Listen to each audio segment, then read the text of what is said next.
Assalamualaikum semuanya, welcome to my channel. Dan terima kasih sudah klik video ini. Kali ini aku mau membahas alur cerita film yang berjudul Chronicle of Blood Merchant yang dirilis tahun 2015.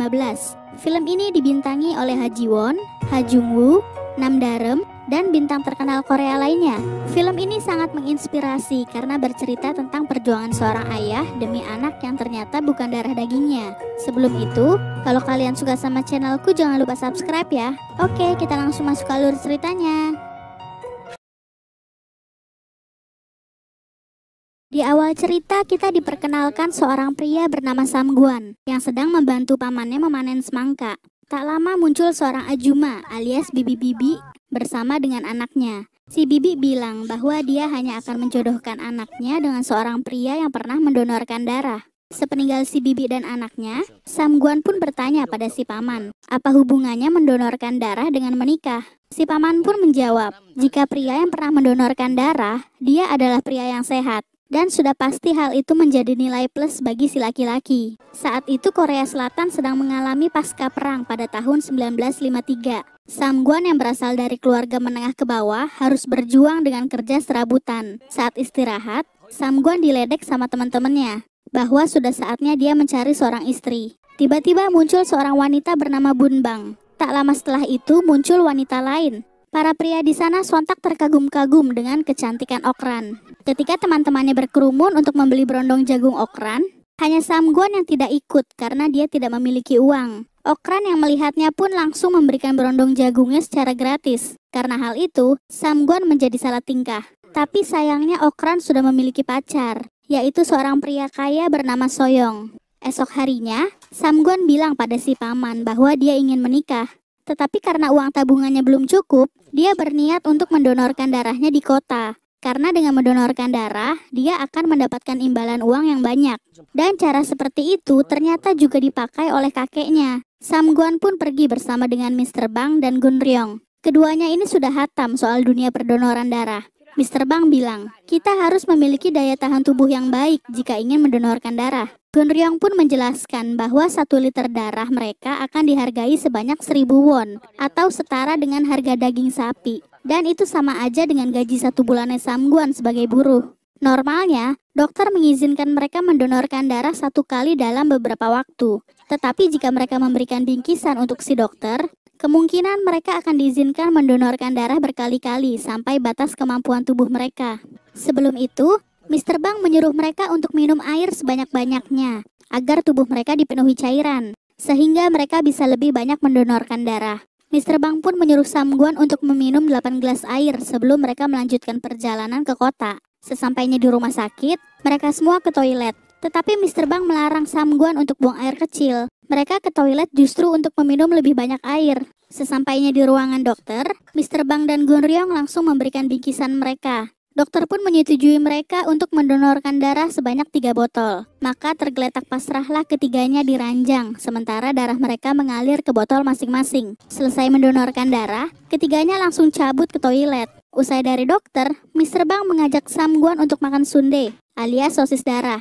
Sundae berfungsi menggantikan darah mereka yang sudah banyak keluar. Sam Gwon merasa takjub dengan kondisi tubuhnya yang jauh lebih segar setelah dia mendonorkan darahnya. Tiba-tiba Sam Gwon mengubah topik pembicaraan. Dia bertanya, bagaimana caranya dia ingin mendekati seorang wanita yang ingin dia nikahi. Mr. Bang pun bilang, pergi ke rumahnya, temui orang tuanya, dan serahkan semua yang Sam Gwon punya sebagai jaminan untuk menikahi wanita tersebut. Dan malam harinya, Sam Gwon datang ke rumah Okran untuk mengajaknya makan mandu besok. Sam Gwon senang bukan main saat Okran menyetujui ajakannya. Esok harinya, selama mereka berkencan, Sam Gwon membelikan semua yang Okran inginkan, dimulai dari parfum, daging babi, somsatang alias gulali, mandu, mie dingin, bulgogi, dan terakhir mengajaknya minum kopi. Okran senang ditraktir begitu banyak makanan oleh Sam Gwon hari itu. Tapi tiba-tiba Sam Gwon menyebutkan semua harga makanan yang dia keluarkan pada hari itu untuk Okran. Dan diakhiri dengan sebuah pertanyaan, kapan Okran bersedia untuk dinikahi? Asli ini konyol banget laki-laki. Sam Gwon menambahkan, jika Okran mau menjadi istrinya, dia akan bekerja keras, sehingga Okran bisa menikmati makanan enak setiap hari. Sayangnya Okran menolak lamaran Sam Gwon karena dia sudah memiliki pacar bernama Soyong. Mendengar jawaban Okran, Sam Gwon merasa kecewa. Tapi dia tidak menyerah. Malam harinya, dia langsung mendatangi ayah Okran untuk memberikan bingkisan makanan. Karena si ayah kenal dengan kakek Samguan, si ayah pun menerima bingkisan tersebut. Lucunya setelah itu Samguan malah ngejelek-jelekin Soyong, bahwa pria itu adalah playboy yang sering merayu wanita lain. Jika Okran menikah dengannya, Samguan akan meneruskan usaha berondong jagung milik ayah Okran dan akan memperlakukan ayah Okran seperti ayahnya sendiri. Terakhir, dia memberikan tabungan yang selama ini dia kumpulkan pada ayah Okran. Si ayah akhirnya menyetujui lamaran Samguan. Okran terkejut mendengar keputusan sang ayah. Okran takut Soyong akan frustasi jika diberitahu soal berita buruk ini. Tapi Okran tetap melakukan apa yang sudah ayahnya suruh. Dia memberitahu Soyong bahwa mulai detik itu hubungan mereka harus berakhir. Singkat cerita, Samguan dan Okran pun akhirnya menikah. 11 tahun kemudian, mereka memiliki 3 anak laki-laki. Anak pertama bernama Ilrak, anak kedua bernama Yirak, dan si bungsu bernama Samrak. Berhubung nama anak-anaknya susah disebut, aku ganti nama mereka menjadi Rakil, Rai, dan Rasam. Siang itu Samguan sedang memperbaiki gentengnya yang bocor, dan Rakil senantiasa membantu ayahnya. Rakil sangat menghormati ayahnya dan selalu menghargai apa yang Samguan berikan padanya. Dia sangat senang ketika ayahnya bilang bahwa telinga mereka bentuknya mirip. Pada kenyataannya, para tetangga berbicara lain soal bentuk wajah Rakil, yang semakin hari semakin terlihat mirip Soyong. Mereka mulai merumorkan hal yang bukan-bukan. Saat ingin mengantar bekal ayahnya, Rakil melewati pasar dan tergiur dengan aroma mandu di pinggir jalan. Rakil senang bukan main saat Samguan memujinya sebagai anak yang paling berbakti di antara ketiga anaknya. Tiba-tiba Rakil berkata bahwa dia mendengar rumor dari warga yang mengatakan dirinya mirip sekali dengan Soyong. Bahkan Soyong saja Rakil tidak mengenalnya. Samguan pun mengajak Rakil ke rumah Soyong dan menjelaskan bahwa pria itu adalah si kunyuk yang pernah mengejar Okran. Tetapi Okran tidak pernah menerima Soyong karena terlalu terobsesi dengan Samguan. Kebohongan Samguan soal masa mudanya dengan Okran pun semakin menjadi-jadi. Tetapi karena Rakil sangat menghormati Samguan, dia tersenyum senang mendengar cerita ayahnya. Hujan tiba-tiba turun. Mereka pun berteduh di warung. Tak lama datang tukang pos. Saat melihat Rakil, si kang pos langsung memberikan surat padanya. Ketika Samguan melihat surat tersebut, ternyata surat itu ditujukan pada Soyong. Sontak Samguan marah, menyadari bahwa Kang Pos pun mengira Rakil adalah anaknya Soyong. Singkat cerita, Samguan dan Rakil pun memeriksakan darah mereka untuk membuktikan bahwa Rakil benar anak kandungnya. Warga pun berkumpul untuk menyaksikan saat dimana Samguan mengumumkan hasilnya. Samguan berjanji, selesai membuka hasilnya, dia akan mentraktir Rakil mandu. Tukang pos pun datang, dan mereka bersorak karena sudah tak sabar ingin melihat hasilnya. Ternyata warga zaman dulu keponya udah parah ya. Soyong memiliki golongan darah B, sedangkan Samguan O, dan Okran A. Kalau memang Rakil adalah anak kandungnya, golongan darahnya pasti A atau O. Sebelum itu, Samguan menyuruh para warga berjanji untuk tidak membahas soal hal itu lagi, setelah Rakil terbukti sebagai anak kandungnya. Tapi ternyata, golongan darah Rakil adalah AB.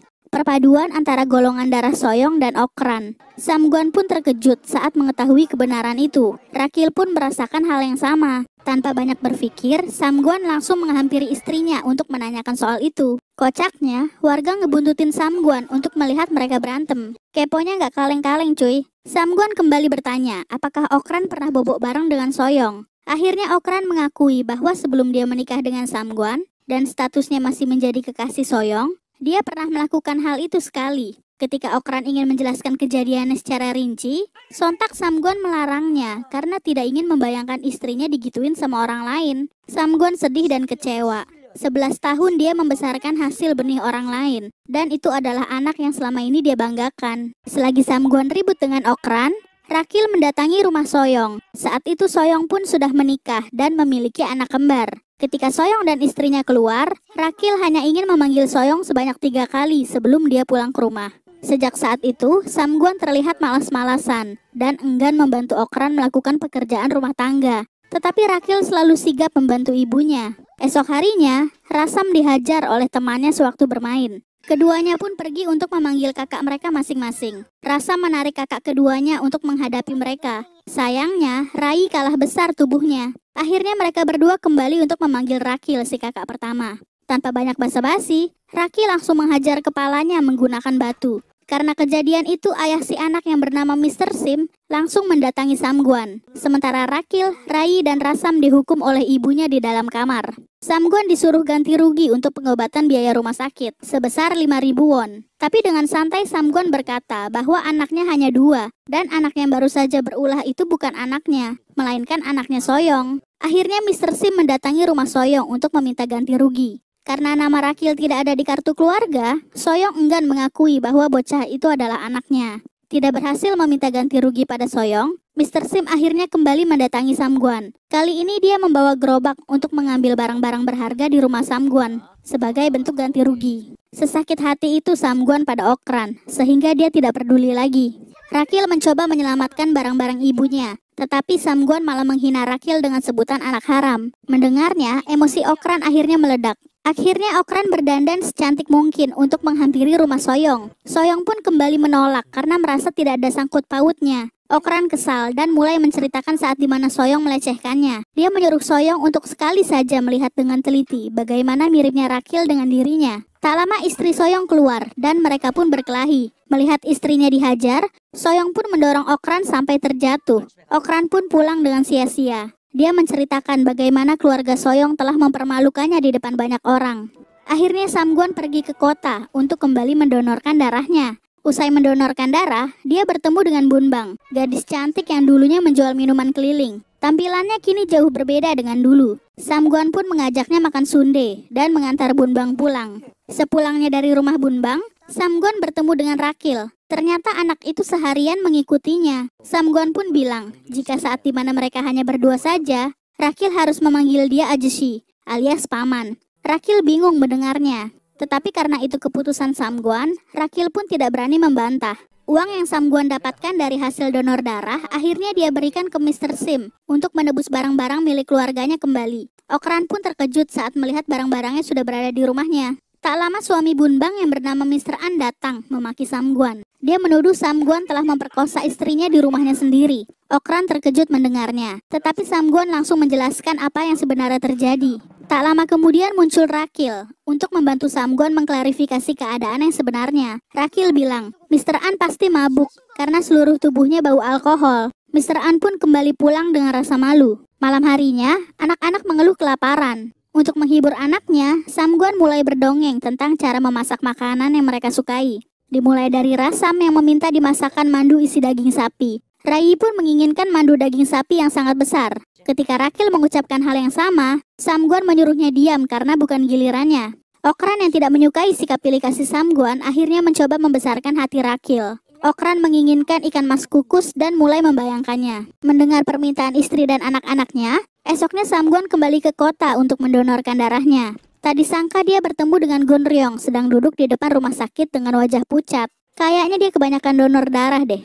Sepulang dari donor darah, Samguan memberikan uang itu pada Okran. Okran pun bilang, Samguan jangan terus-terusan menjual darahnya. Tetapi jika dia tidak melakukan hal itu, Samguan tidak bisa mengajak istri dan anak-anaknya makan enak. Sesampainya di rumah, Samguan menyuruh anak-anaknya untuk bersiap pergi ke restoran mandu. Ketiganya pun berteriak kesenangan, terutama Rakil. Tetapi wajah bahagia Rakil membuat Samguan kembali teringat akan wajah Soyong. Di saat yang lain sedang bersiap, Samguan mengajak Rakil bicara empat mata. Dia bilang Rakil pergi makan ke rumah kakeknya saja. Rakil sontak kecewa mendengarnya. Dia berusaha memohon agar sekali itu saja Samguan menganggapnya sebagai anak kandungnya, sehingga dia bisa ikut mencicipi mandu. Tetapi Samguan tetap melarang Rakil ikut. Dia bahkan menunjukkan bekas jarum suntik di tangannya, sebagai bentuk pengorbanannya pada keluarganya. Dan dia tidak sudi berkorban untuk anak Soyong. Sebelum Rakil pergi, dia bertanya jika dia adalah darah dagingnya, apakah Samguan mau mengajaknya pergi makan mandu. Samguan pun menjawab, jika Rakil adalah anak kandungnya, dialah yang paling Samguan sayangi.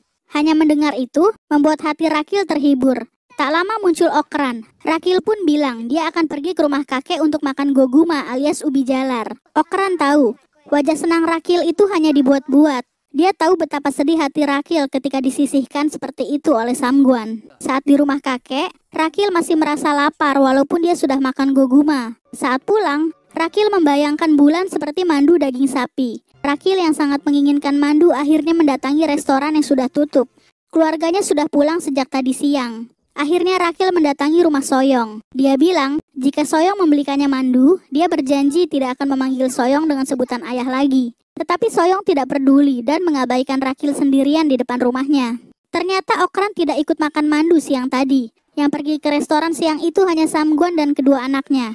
Bagaimana bisa Okran makan makanan enak, sementara Rakil hanya makan goguma? Karena Rakil belum pulang juga, akhirnya Okran memutuskan untuk mencarinya. Saat bertemu Rakil di tengah jalan, Okran sontak memeluk anaknya itu untuk meminta maaf atas perlakuan Samguan padanya. Esok paginya, ketika Soyong sedang mengendarai mobil, tiba-tiba dia mimisan dan pingsan. Berita itu sampai ke telinga Samguan dan Okran. Samguan bilang, Soyong telah mendapatkan karma dari perilakunya. Soyong sendiri sekarang sedang dirawat di rumah sakit. Dokter tidak mampu mendeteksi penyakit apa yang Soyong derita. Akhirnya istri Soyong mencari pertolongan ke dukun. Si dukun bilang, Soyong harus memiliki anak laki-laki yang bisa mendoakannya di rumah.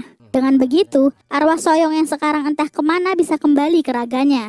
Akhirnya mau tak mau istrinya Soyong mendatangi rumah Samguan untuk meminta pertolongan Rakil. Okran pun mulai mengungkit sikap acuh tak acuh Soyong dan istrinya pada Rakil. Istrinya Soyong pun berjanji akan menyekolahkan Rakil hingga sampai perguruan tinggi dan memberikannya kehidupan yang layak jika Rakil mau membantu menyembuhkan Soyong. Akhirnya Samguan dan Okran memberitahu hal itu pada Rakil. Keesokan harinya, Rakil dan Okran akhirnya datang ke rumah Soyong. Rakil mau melakukan hal itu karena Samguanlah yang menyuruhnya. Acara ritual pun dimulai. Rakil harus mengucapkan ayah cepat pulang selama ritual berlangsung. Tetapi Rakil bingung, kenapa dia harus melakukan hal itu untuk orang yang gak pernah menganggapnya sebagai anak kandungnya. Walaupun Okran mencoba membujuknya, Rakil tetap tidak sanggup melakukannya. Istrinya Soyong pun memberikan kertas berisi tulisan ayah cepat pulang. Rakil hanya cukup membacanya dengan suara keras. Bahkan ketika Rakil dipaksa seperti itu, dia tidak bisa melakukannya dengan hati yang tulus. Istrinya Soyong udah naik darah melihat Rakil melakukannya dengan asal-asalan. Tidak tahan, akhirnya emosi Okran pun meledak melihat Rakil diperlakukan semena-mena seperti itu. Singkat cerita, setelah berdebat, akhirnya Rakil mau mengucapkan kalimat itu. Sementara itu di pasar, Samguan tidak bisa membohongi perasaannya. Dia gelisah menyadari bahwa Rakil kini sedang berada di rumah Soyong. Akhirnya dia memutuskan untuk datang ke rumah Soyong. Rakil yang menyadari kehadiran Samguan, akhirnya berteriak lantang sambil menangis. Tetapi dia melakukan hal itu bukan untuk Soyong, melainkan untuk Samguan. Tangisan Rakil semakin menjadi. Dia merasa takut dan ingin Samguan membawanya pulang. Bahkan Rakil mengakui bahwa dia telah bersalah, sehingga membuat Samguan sangat membenci dirinya. Tidak tahan mendengar suara tangisan Rakil, Samguan akhirnya masuk ke dalam rumah untuk menghentikan acara ritualnya. Dipeluknya Rakil dan dibawanya pulang. Selama perjalanan pulang, Samguan menggendong Rakil di punggungnya. Rakil sangat bahagia melihat sikap Samguan yang sudah melunak padanya. Bahkan Okran tidak bisa menahan rasa harunya. Ya, sesimpel itu tindakan yang Samguan lakukan. Tetapi nyatanya mampu membuat perasaannya menjadi lebih ringan. Hari-hari mereka pun kembali seperti semula. Ketiga anak Samguan bermain dan berlarian di sawah. Tetapi tiba-tiba saja Rakil jatuh pingsan. Samguan dan Okran langsung membawa Rakil ke rumah sakit. Dokter pun tidak bisa mendeteksi penyakit yang Rakil derita. Si dokter bilang kemungkinan apa yang Rakil derita persis dengan Soyong. Tanpa banyak berpikir, Samguan langsung membawa Rakil ke rumah sakit di kota yang lebih besar. Tetapi karena Samguan gak punya uang, dia menyuruh Okran untuk pergi lebih dulu, sementara dia mencoba mencari pinjaman. Yang jadi pertanyaan, kenapa Soyong juga gak dibawa ke rumah sakit yang lebih gede? Padahal duitnya kan lebih banyak. Samguan pun langsung mendatangi dokter untuk mendonorkan darahnya lagi. Tetapi si dokter menolak. Dia bilang harus ada jeda selama 2 bulan setelah Samguan mendonorkan darah. Jika tidak begitu, Samguanlah yang akan sakit. Akhirnya Samguan mendatangi pamannya untuk meminjam uang. Si paman hanya bisa memberikan seadanya. Dia pun ke rumah Mr. Sim dan Mr. An. Tetapi keduanya pun tidak memiliki uang sebanyak itu. Terakhir dia mencoba mendatangi rumah Soyong. Tetapi istrinya tidak mau meminjamkan uang pada Samguan. Akhirnya Samguan kembali ke rumah sakit. Dan dia mendapatkan pinjaman uang dari si dokter. Untuk sisanya, Samguan bisa mendonorkan darahnya di rumah sakit lain. Pertama-tama Samguan harus mengunjungi rumah sakit tempat Rakil dirawat. Tetapi ternyata Rakil sudah dibawa oleh Okran ke Seoul, tepatnya ke rumah sakit Dongdaemun. Rumah sakit besar di kota, yang sudah pasti biaya pengobatannya jauh lebih besar. Samguan akhirnya menghubungi rumah sakit Dongdaemun untuk berbicara dengan Okran. Ternyata Rakil teridentifikasi mengidap penyakit radang otak.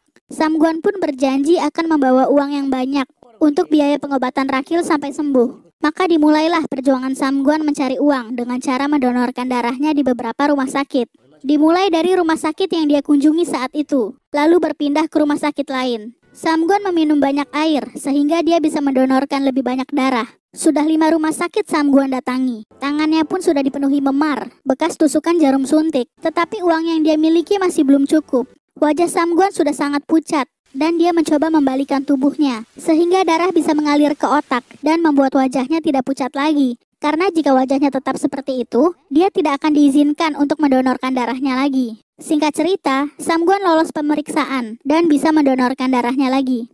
Di rumah sakit selanjutnya, selagi darahnya terus dipompa keluar, Samgon mencoba tetap bertahan dengan wajah super pucat. Tetapi pada akhirnya Samgon tidak kuat lagi dan tumbang di tempat. Karena hal itu, Samgon malah mendapatkan transfusi darah untuk mengembalikan kesehatan tubuhnya, dan dia diharuskan membayar darah tersebut. Samgon yang mengetahuinya, meminta darah orang lain itu dikeluarkan dari tubuhnya. Permintaan Samgon yang gak masuk akal membuat dokter kesal. Terjadilah keributan di antara keduanya, membuat Samgon terjatuh dan sebagian uang di dalam tasnya berhamburan keluar. Para pendonor yang sedang mengantri sontak menggerubungi Samgon untuk mengambil uang yang berceceran tersebut.